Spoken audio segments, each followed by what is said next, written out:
For today's wristwatch check, this is kind of a personal indulgence in a way. This is what I love. Small precious metal dress watches. It's the ideology of it all, how it was back then. So why would it need to change now? They were done in a clean design and they are timeless. If you take a look at Audemars Piguet and if you see their dress watches from the early 1900s to the mid 1900s and even down to the neo-vintage era, certain design elements may have been tweaked, but all in all, the Calatrava by Audemars Piguet never changed. The example we have here is from the neo-vintage era of a case that is right under 31mm with a lug-to-lug of 32. And because of the quartz movement housed inside, you get a precious metal white gold case that is ultra slim, coming in at 5.3mm. Yes, this watch is small, but that is how it's meant to be. A true dress watch for a formal event shouldn't be flashy or too thick, knowing that you'll be wearing a button-up and a suit, so the watch will have to be able to fit comfortably under the cuff. For this specific example, it has a matte blue dial that at times jumps between black and even purple. From sourcing watches for the watch shop over at Huntington company, matte blue dials are pretty uncommon and rare. And for these AP Calatravas, honestly, they are even rarer than a matte blue Datejust. And to be able to offer an example this nice with its original white gold buckle and super clean matte blue dial is something that I'm truly honored to do. And it's not because the watch is super expensive or out of this world in rarity. Honestly, it's well under $5,000, but that's what makes this even better. It's a watch that isn't really that unobtainable compared to some of the more expensive dress watches we think of. The price of this is comparable to a Speedmaster or even a Tudor Oyster Day, but both of those in that price range don't have an in-house movement. Now yes, this is a quartz, so it kind of is a give or take situation, but that doesn't mean this isn't an elegant, classy, well-deserving timepiece. Maybe even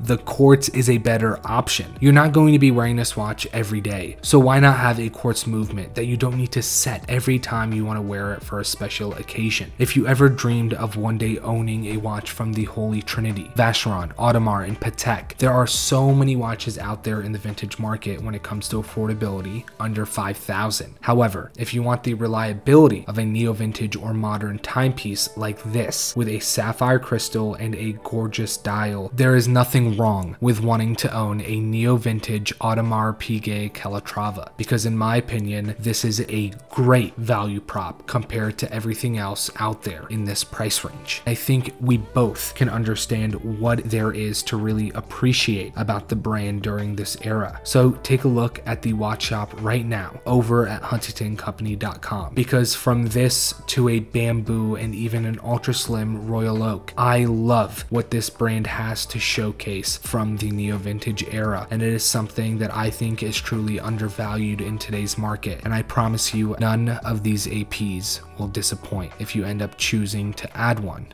to your collection.